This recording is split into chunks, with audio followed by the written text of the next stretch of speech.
Hello and welcome to Rule of Three's 2013 award show. The award show where we give out awards because we can. It's the internet. We feel like it. We feel like it, yeah. With me today are our two usuals, Synyster Dreamer, how are you doing? Doing well. And Impressions, how you doing? Doing all right. Yourself? I'm doing great. So, 2013, interesting year for games in general. A lot of highs and A lot of a lot lows. of lows. In fact, I think there's more lows this year, in my opinion. Anyway, so we have a couple of awards we're going to give out, and then we're each going to kind of explain as we give it, sort of. Yeah. Anyway, we're going to start off with, we have obviously our top three, bottom three. We're going to save those for last. Instead, I want to start off with what I call the biggest surprise of the year game. This is a game that, we heard about, we weren't really excited about, and then we got our hands on it, and we thought, oh my god, this thing is amazing. I will go first in this category. I give it the Puppeteer. Puppeteer, I just was kind of, I knew about it. It looked kind of interesting and wasn't expecting much from it. And I played about 15 minutes and bought it. I didn't think that would happen. It was a really big surprise. I really enjoyed Puppeteer more than I thought I would.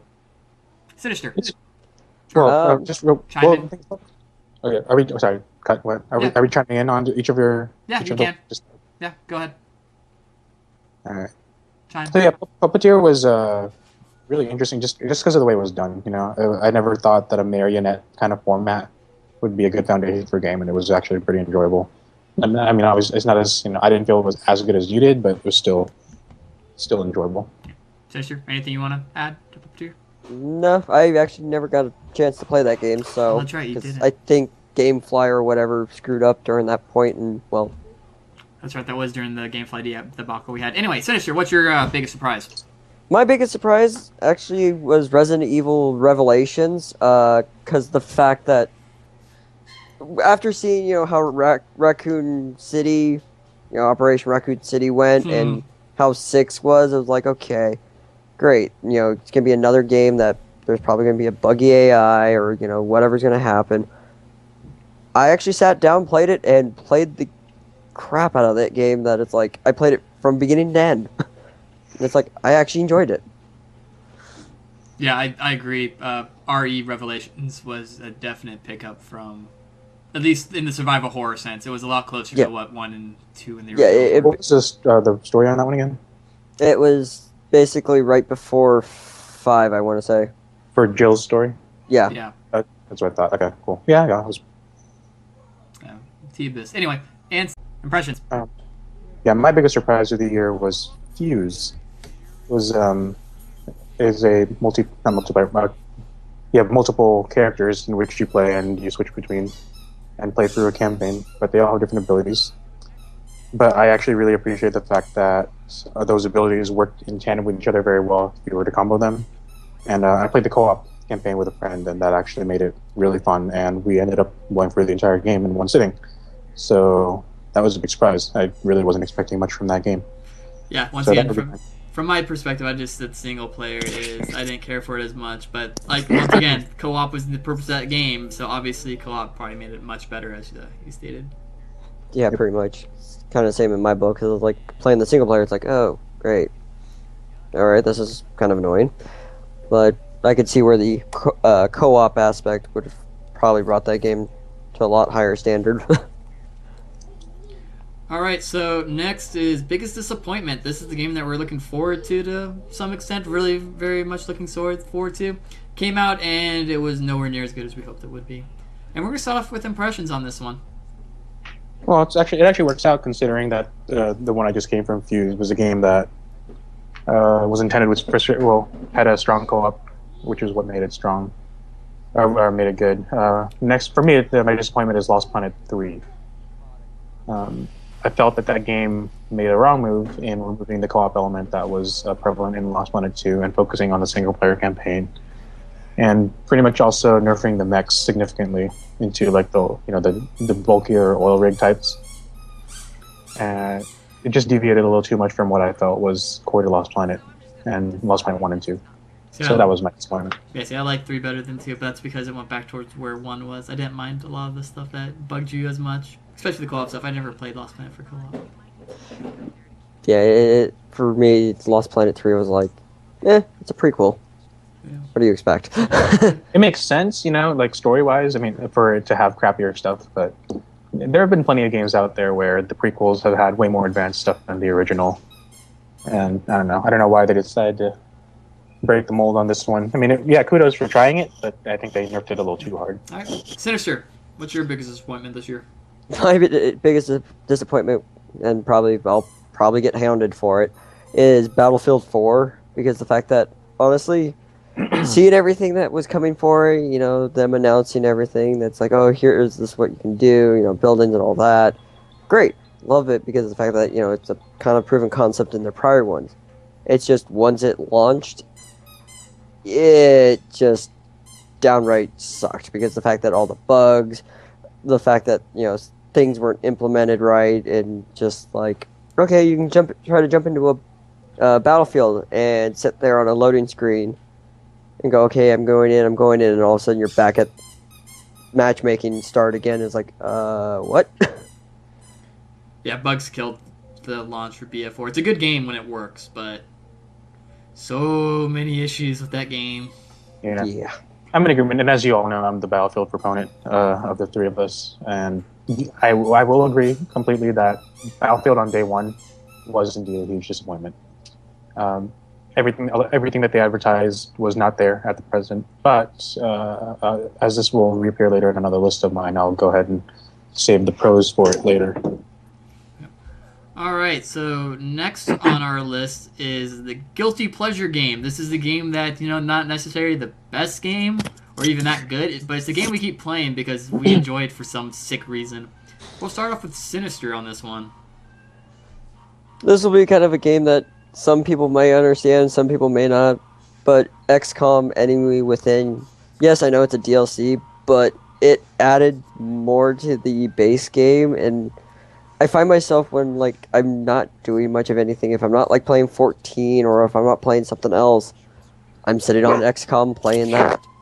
It just, the added bits that they added in made it fun, and just monotonous enough to, okay, play a few missions. Okay, there you go. I never played Enemy Within, so I have no comment. Well, I hear a lot about XCOM. What was the first one? The original? Enemy Unknown. That's right. Yeah, Enemy Unknown. Yeah, I've seen it in action. I never actually played it, but I see the appeal of that type of game. It actually looks pretty cool. I never actually played it, and I wouldn't condemn you that much for making it a guilty pleasure, even if it was a DLC. It actually, because I felt it. From what I observed, it looked like a really good game. Impressions. So, yeah. Let's go to your guilty pleasure game. I'm not at all guilty about this, but it is one that I felt I played a lot more than I ever expected to. It was the Deadpool game. You all played it, obviously. I forget. What, did you guys like it? Thumbs up, thumbs down? What? I liked it. I thought it was stupid entertainment. Yeah, and that's It was a Deadpool game. basically stupid entertainment game. And that's pretty much why I played it. I don't know. I think at that point when Deadpool came out, I just needed a mind, nothing too intensive, something to just hack your way through, and that's essentially what Deadpool provided. The thing about it that kind of, I guess I did feel a little guilty about was even after I had beaten the game, I wanted to unlock a bunch of the random stuff, so I just kept replaying the final boss and deliberately, I actually got to the point where I was able to cheese points on the hardest round, on the hardest level, Yeah, I don't even remember what the villain's name was. He was some third party Marvel. Yeah, well, yeah. Synyster. Hey. Anyway, so yeah, I seriously played that round like 5-10 times at least, just cheesing points so I could unlock all the better stuff. And obviously, with each thing I unlocked towards leveling Deadpool, the easier that last round became. And I don't know why I did that. I just did it for like a day and kept doing it and whatever. And I was like, okay, I wasted a day. I'm done. My guilty pleasure game is kind of similar. Mine's Metal Gear Solid Revengeance. Once again, it is nowhere near what Metal Gear games should be, but I just enjoy it way too much. I don't know why. Just cutting things in random ways, and the last boss fight. Oh my god, I love playing that level so much. It's like hack and slash game, like that. Right, but I'd rather play DMC is a better hack and slash in my opinion. But for some reason I go back to Revengeance every chance I get. I do not know why. It's not great, but it's just entertainment. And like I said, last boss fight I can do over and over again, and I just laugh because it's so ridiculous and over the top, which is probably why I like it. Probably. That's mine. Any comments on that? No. It was a fun game. Honestly, if they had just dropped like the whole association of Metal Gear, I mean, yeah, obviously it's a Metal Gear character.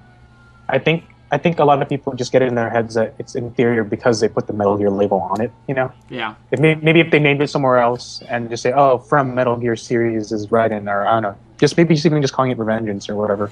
Yeah. I think would have just helped the reputation of that game overall, because it was fun. Just not like you said from the get go. Not at all what Metal Gear is meant to be.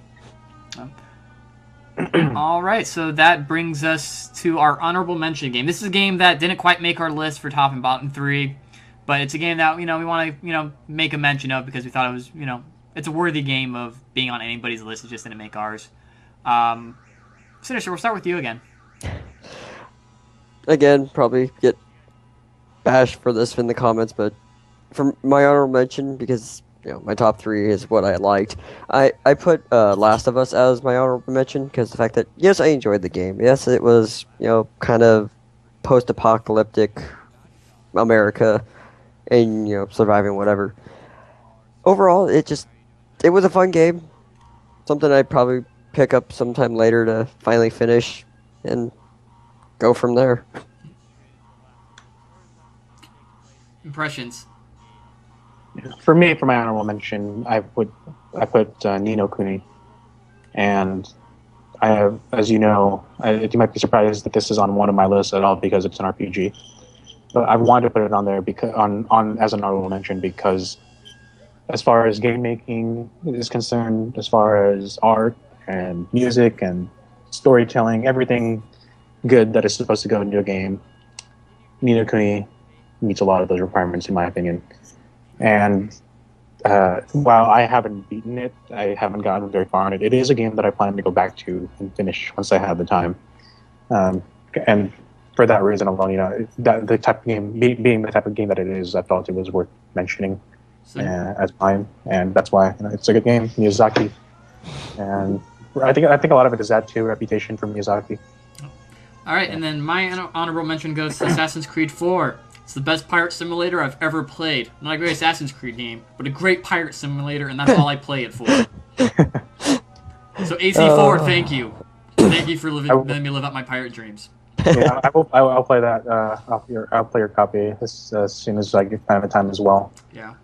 It does look really good, and I accidentally put that on my list thinking it was 3. Yeah, and that was last year. Yeah, exactly. Which is kind of, I think they even put that on my list last year for the worst. No, it was on Synyster's list last year, but that was his top. Yeah, because 3 just left a really bad, taste in my mouth. I mean, it wasn't horrible, but it wasn't Assassin's Creed worthy in my opinion. Yeah, no, so AC4 is much better. It's one of my favorites. Like I said, I think that's why. Yeah, no, that's like you're saying. That's why I was holding off on diving into 4 until I kind of had cleansed myself of 3. So right. Yeah. So anyway, those are our honorable mentions, and now we're gonna get to let's do bottom 3 first. Well, not wait, bottom 3. Okay, bottom 3 games. Let's start with the games that we thought were the worst, and we're gonna take turns for this. We're gonna start with the third game that we thought was terrible. The third worst. Third worst. Yeah, third worst game of the year. I'll start off with this one. Deadly Premonition. Yeah. An open world that big should have more stuff to do in it and not be as boring as it should have been, as it was. And I looked forward to it too. This almost made biggest disappointment as well. I never played the original, but I like the concept and kind of the weirdness of it. But my God, that game was boring as hell. Yeah, I'm gonna chime in here because you talked that game up for me. I know it looked awesome.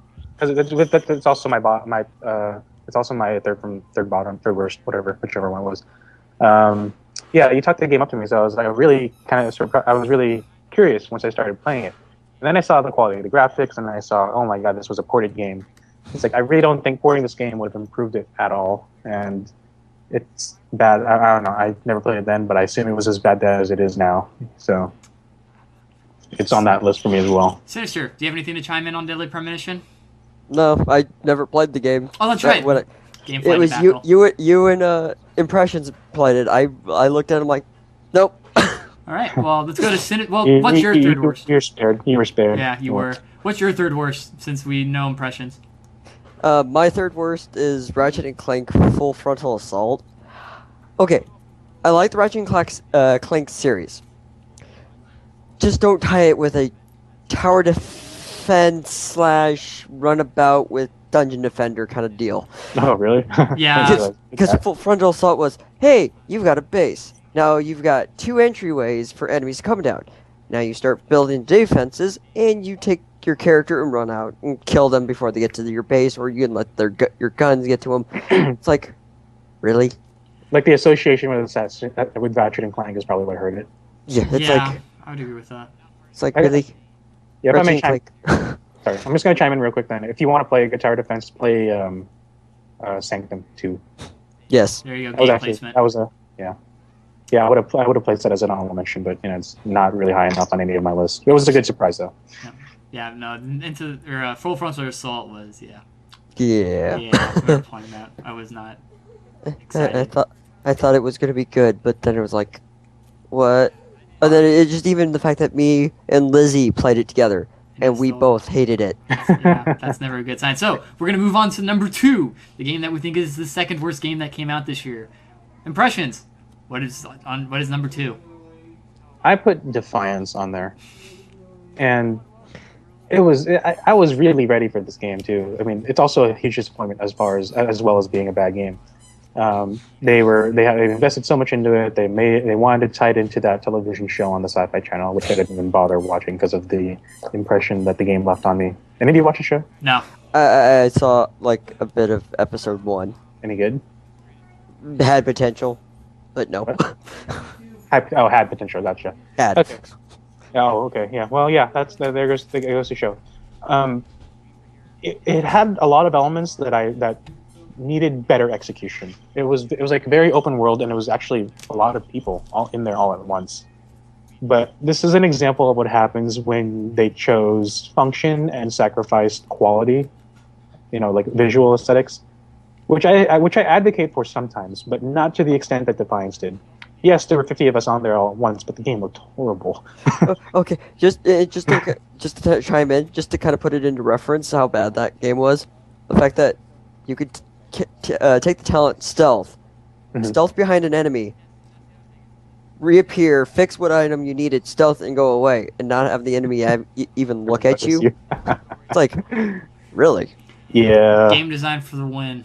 Well, I mean, the event that I'm referring to is with the arcs. What are they called? One of those things coming from the sky. Arc Falls. Yeah. Yeah. It looked again, all really good concepts, but the thing, and then there were 50 people just shooting at one thing, and that was boring. Yeah. We were all just shooting our guns at this huge thing, watching the health dwindle down. And if there were 50 of us shooting and it was dwindling down as slow as it did, imagine how that was if it wasn't a full server. Oh my god! At least make it like a huge. It actually seemed very, what I expected, like a bad raid for Warcraft is supposed to be. Like not all of you are engaged. At least the thing should at least lash out at you every now and then. Take 50 noobs, throw them at a heroic boss. There you go. There we go. All right. So yeah, that's why Defiance. You could have done better. That's all. Synyster. My 2. second, again, probably get lashed by the community, but I don't care. GTA 5. Honestly, this game series, it's basically a copy and paste, copy and paste, copy and paste. Okay, let's reskin it. Copy and paste. All you do is the same thing over and over and over again, and you keep playing as a criminal. Somebody who did something in a prior life, now you're doing criminal stuff all over again. Let's see. Oh, and then also the fact that just the settings. We go from, New York to Florida to somewhere else. Now we're in LA. The only upside to this game had was 3 different story points. Other than that, copy and paste all over the board. I like GTA 5 a little more than I thought I would, but still, yeah. Oh yeah. I get where you're coming from. Sorry, go ahead, finish. And also, game physics. Why does a motorcycle handle better than a car? What is that supposed to? You have 4 wheels versus 2. I took a corner in the game and hit a curb. Cars decided to start spinning. I hit the curb with a bike, and the bike's going thump. It's like, literally, I would have taken that corner with the car, and I would have been in the fire hydrant across the street. Yeah, it's true. Yeah, it was a good, it's actually funny, like the physics in GTA 5, when GTA in general, as they advance, they keep becoming more and more realistic to the detriment of the game, And whereas there's also things that they should do, but they don't. Like, how often do you drive behind a car, the semi with a ramp behind it, and you can't drive your car on it? It's like, come on, it's right there. Anyways, but as far as the franchise is concerned as a whole, I've always enjoyed it. I've become less and less interested with each installment because, like you said, it's been a bit of a copy and paste. However, I always do revisit it, though, because I like seeing what they've changed. I never really cared much about the story in any of them, just kind of to see where... I think GTA 5 is... GTA in general is a good sampler of what in the industry of what engines are capable of doing. And I think that's at some level why I keep going back to them, but never for story. So... All right, and then my number 2 game is Aliens Colonial Marines. Why? That's all I'm going to say. Are we even talking about this game? Why is all I have to say about that one. Yeah, I'll chime in with you because that's my my number 1 worst. So, but yeah, what else do you think was bad about it? Was there something good about it? What made me mad was there was a... Well, I guess I did play through more than I thought I would because I was interested to see if it would ever pick up, and it never did. So I guess that's a plus, is it kept me playing for a little bit. Yeah, I don't. It's like the inverse ninja rule. Like these aliens are supposedly the most feared creatures in the universe, but because there's 100 of them, they all suck. So, that was the problem with that game. Me also have with my shooter game background, and I'm using a burst fire rifle that's an automatic. It's like, it fires in 3 bursts, but it still keeps firing. I was like, what the heck is wrong with this gun? It makes no sense. It's a full auto, semi-auto. Yeah. What I thought was a better game than this was Alien vs Predator. At least that happened. Yeah, I would go back to that game before I went back to this one. I have to agree. MVP was bad. Okay. Yeah. So there you have it. That's Impression's worst game of the year, Aliens Colonial Marines. I'll go with mine next, and mine's Dark. Second that vote? Yeah, me and Synyster actually gave this our bottom game because... I did too. I thirded, yeah. Oh, that's right.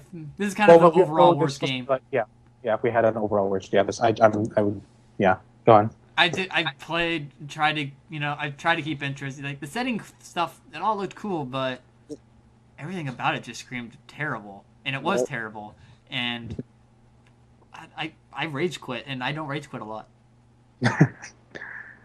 I'll admit it got me curious because I always appreciate whenever any story or game, book, whatever goes in depth on the lore, and it sounded like it sounded good at first, to hear about, oh, you need to find your maker or something like that and drink his blood or else you die. Yeah.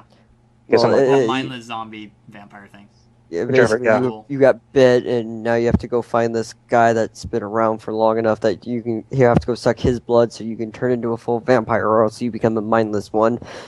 And can I just barf right now because of that game? Yeah, feel free.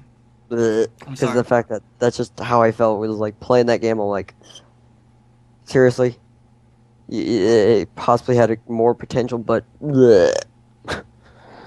Yeah, like I was saying, the story it had potential, but the mechanics were stupid. So you had a teleport feature that reveals your location. It was like, come on. Well, you could upgrade it so that they don't notice it. Yeah, I wasn't willing to play that far. Exactly. I think I got to the second mission. Yeah. No, I got to the first. It was just after. Hey, you gotta go to this guy. Go find this guy. Yeah.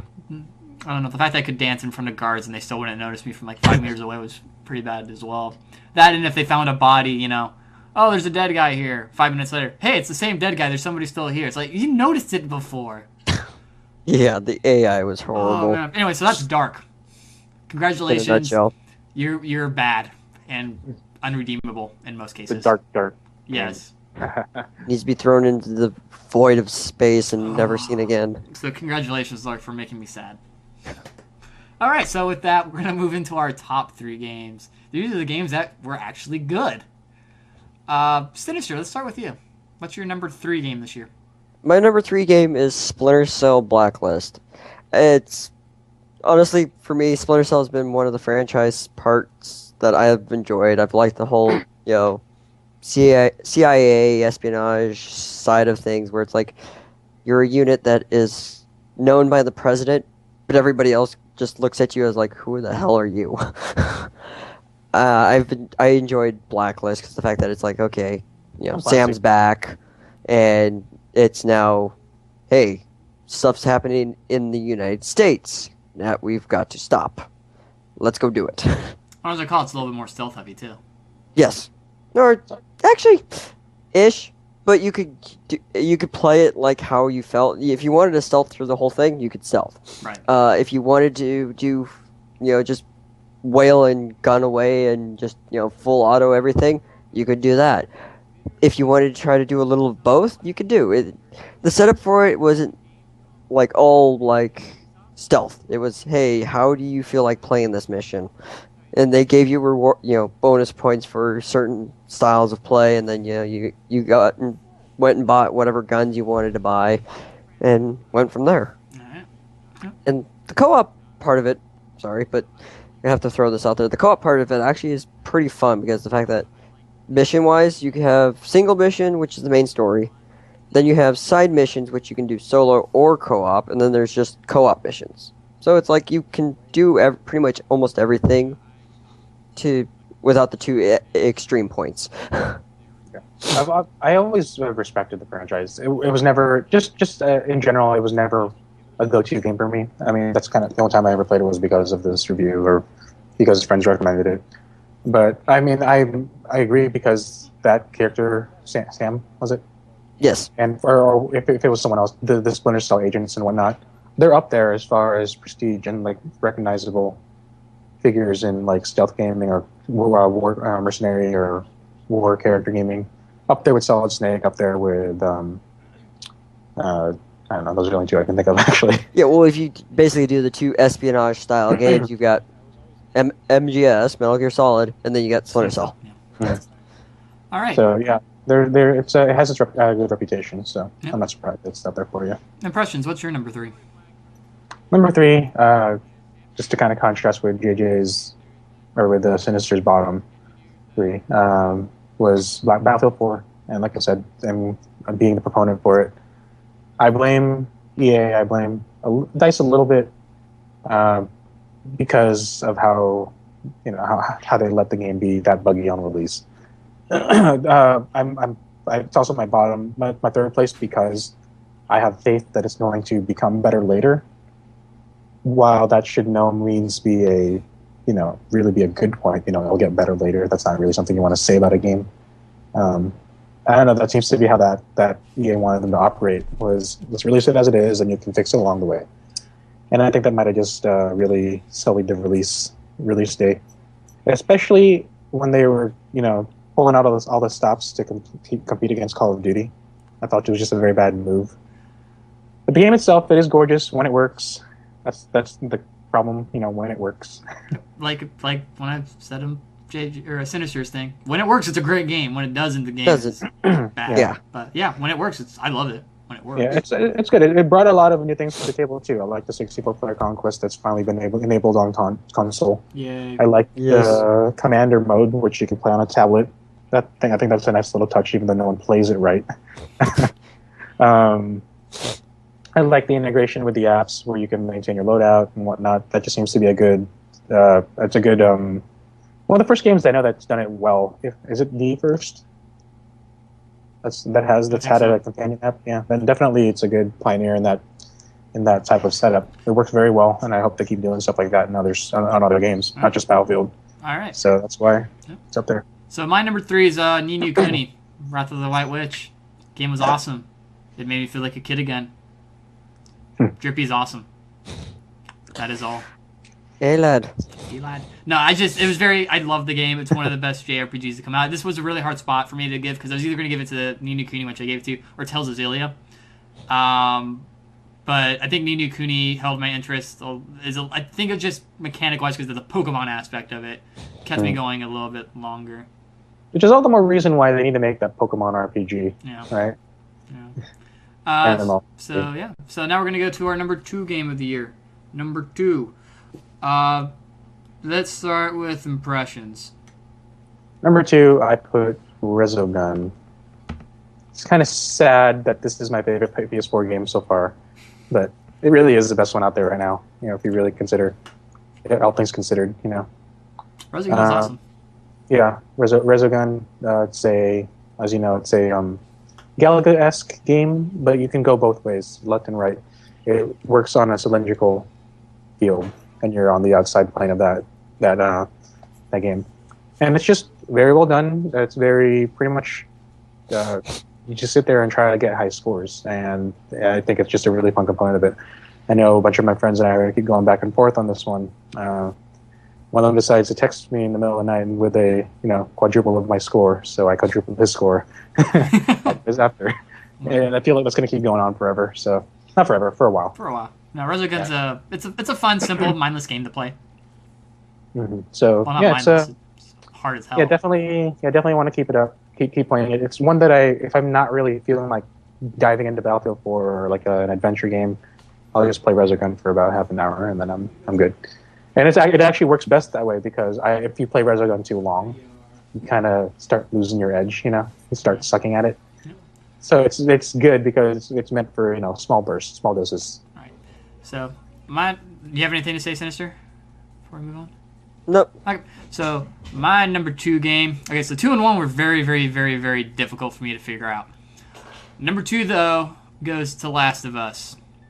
Last of Us was phenomenal on every aspect. I love the atmosphere, the characters, the different take on the zombie apocalypse. Instead of it being surviving zombies, it's more or less surviving each other. With it having a little bit heavier human components just with the outbreak and surviving everybody else. I just thought it was a really well made game, and I thoroughly enjoyed everything about it. Like I said, when you hear to my number 1, it kind of makes sense why these two kind of fought for a little bit in my head. But Last of Us I thought it was amazing on a lot of areas, especially story. But yeah, any comments? Complete agreement. I mean, I guess I'll jump ahead and because that's my number 1. Okay, we'll go back to that in a second then. Okay. Synyster? No, not really. I pretty much said what I said because when it was on the honorable mention. Yep. Number 2 for Synyster. My number 2 was Kingdom Hearts 1.5 Final Remix. Because the fact that here in America we got Kingdom Hearts 1, Chain on I think was Chain the of Memories. DS. Yeah, Chain of Memories on the DS. Advance, whatever. And then we got all these games spread out. Whereas in Japan, they kind of had all these things kind of bundled together, and because America's like, hey, we can stretch this out. What's included in 1.5?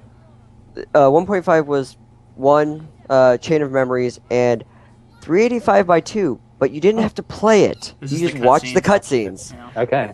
That was the nice thing. Was the fact that I could actually sit there and play, story in 1, Chain if I really wanted to actually get full depth into the storyline, and then just watch video. I love the fact that I didn't have to play that game because that game was annoying.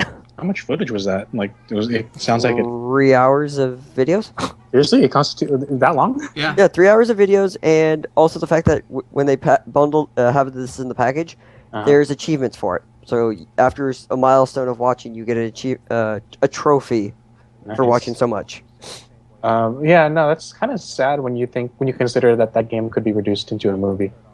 Yeah.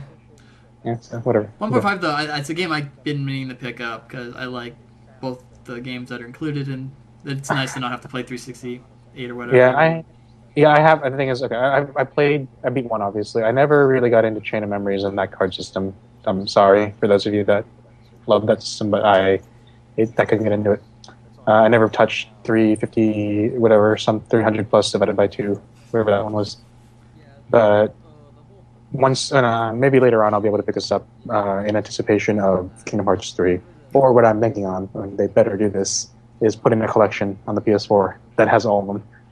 Everything you need Everything you need before Kingdom Hearts 3. Come on. Not gonna happen. All right, so now we're to our number one game.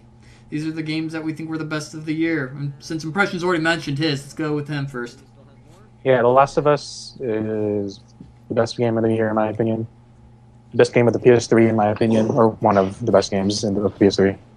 And honestly, when I played this game, I felt like I was done with my PS3. You know, that's just really what it was for me. And when I beat that game, so began the wait for the PS4. It's like I felt like it wasn't going to get any better than that. And like you mentioned, excels on all levels on the story, some of the choices that you make, or the narrative-wise at least, and the gameplay. Naughty Dog did a great job. I don't know. I'm hard pressed to find something bad to say about that game. Even the AI, like, it was done well, and it wasn't too stupid. It was reasonable, and all in all, just pretty much what you expect out of a good gaming experience. So that's why it's up there, and many companies agree, and for good reason. Synyster, number one. My number one, you've made mention of this before, but Assassin's Creed Black Flag. I really enjoyed this game. Yes, it's a pirate sim, but also I just love the fact that it's just like, back history on what went on before AC3, and the fact that they actually, smoothed out boat fighting, and you can board ships, and all in all, it was just I could lose myself in hours of gameplay on AC4. Which is why it's the best pirate sim of all time. I was actually curious whether did they already have that planned when they had the boat mechanic in 3, or was it the success of the boat mechanic in 3 that inspired them to make? They're going to go with 4 no matter what. It's just the success of the boat thing in 3 made the decision that much better. Yeah, okay. Pretty much. No, that was like a surprise element in 3. It's like, wow, that's actually really fun. Yeah. Yeah. It expands in 4, and oh my god, so good. Yeah. In 3, it was like, oh great, do whatever, fight on the ocean. Well, that's fun. But in here, it's just like you have the whole map you have to sail across, which makes it worth the time to play, because it's like you have equal time on ship and then on land, because most of your missions usually take place on land, and then you have your boat missions. But it's fun. It's also seamless too. That's kind of yes. Do not get it on the PS3 or Xbox. Also, just sea shanties. That is all. All right. And then my number one game that I'm giving it to is BioShock Infinite. Okay. The reason I had troubles debating which one Last of Us or this one would get is mostly it boils down to kind of story, in my opinion.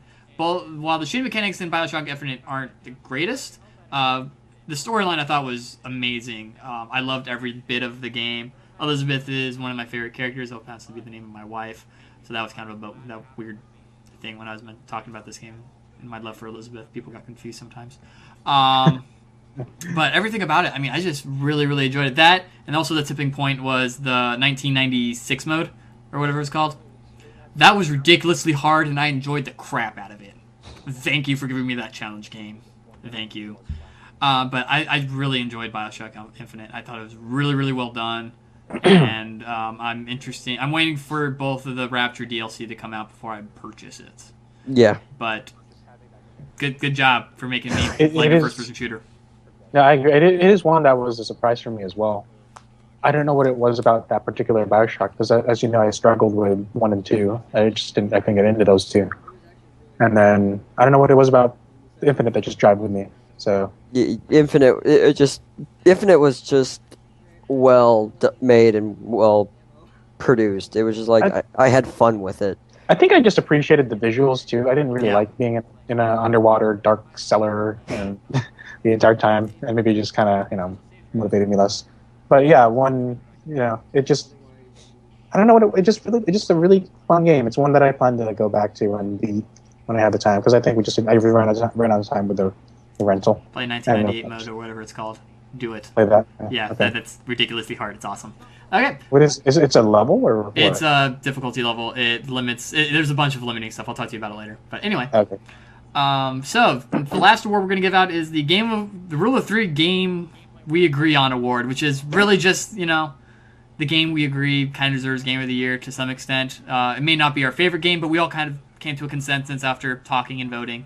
and it's the game that we all agree deserves it. And the game we gave it to is The Last of Us. Not only is it the only game that got mentioned by all three of us on some list, it was amazing, as we all agreed, and it's just a really good game. And props to Naughty Dog for once again making another game that, you know, we fell in love with. Yeah. Looking forward to the next Uncharted.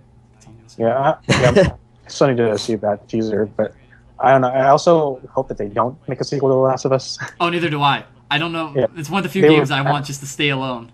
Leave it alone. I mean, Leave it. Well, they were that- making DLC for it. That's fine. It's a Which is- prequel DLC. I'm fine with yeah. that. What? It's a Ellie story, which is fine. Fine. Okay. Anyway, yeah. I don't know. I'll just like leave it. Let it be. Don't mess with it, please. Don't you dare make a game called The Rest of Us. That was like what goes in my head all the time whenever we're in that game. Yeah, no, it's good. Like I said, after I played the game, I was done with my PS3 as a gaming console. So that's that good. And yep. Any other comments from anybody before we do the last thing we're gonna do? Nope. Okay, so that's it for the award portion of the show. Yeah, there's more coming. The last thing we're going to do is, for those of you who follow the website or any of our videos, know that Impressions and Synyster are both leaving for mostly moving and job-related stuff because they don't have as much free time as they would like. So they're going to be moving on, doing other things. And I personally want to thank them for joining me in this grand experiment that will continue with just me.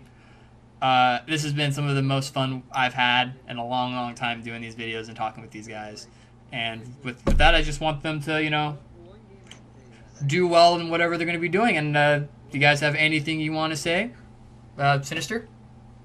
It's been a fun ride. I've enjoyed doing this game review stuff because of the fact that it gave me time to relax from, you know, my stressful time at work. So I actually could, you know, come home, play a game, relax, you know, do a review, do something I enjoy. Honestly, if I could stick around and keep doing this, I would, but until I figure out where, after my move and do everything, it's going to be, I'll be doing what I do and possibly even just starting up my own, like, side with stuff. Well, to be fair, you're going to be still doing the 14 Let's Play with me, right? Yeah, I'll be doing that. It's just, I'll be, you know, posting stuff on my own YouTube with vlogs of what's going on with my move and where I'm living. Impressions. Anything you want to say? Yeah, likewise, I'm grateful for the opportunity to participate in the site. And, you know, I didn't really, it's something that I didn't expect to do when you approached me a little over a year ago to work on reviewing games. But it was a nice outlet. It was definitely an opportunity for me to develop as a writer, as a, you know, critical analysis type of guy. But like you said, job related, and I've been getting less and less time to commit to it. And I don't know if that became obvious throughout the course of my, you know, participation in the project, but I just feel it would be remiss of me to, you know, to not give it all the time that I have, or all my effort. It's just really a time thing. Yeah. I would stick around if I could too, but it was fun while it lasted, and I think the holidays are as good a time as any to kind of, you know, let it kind of play itself out. So yeah, thank you. Yep, so thanks guys for once again joining me in this fun experiment.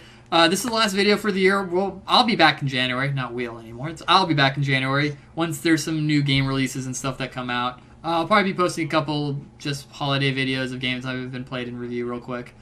And we'll stick around and, like, you know, just do random, you know, stuff throughout the year, but nothing regular as we've been doing in the past. Yeah, these guys may make appearances if they get free time. There may be a reunion show for the when we actually review the PlayStation 4 system on the whole as March, I think is when I'm planning on doing that.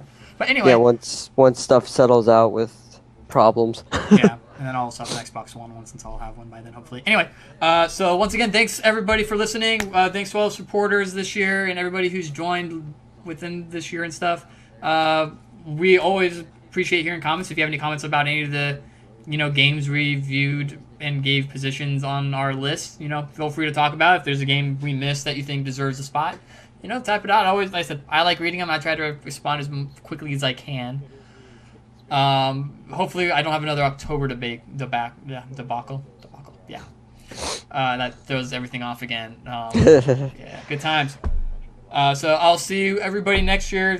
This name, everything's gonna say Rule of 3 until I figure out a new name. But even the website's name's still gonna be Rule of 3 and stuff like that. So that's not gonna change. But I'll probably be calling things differently in the videos, just as a heads up. Thanks, guys, once again, and always remember to trust in the Rule of 3.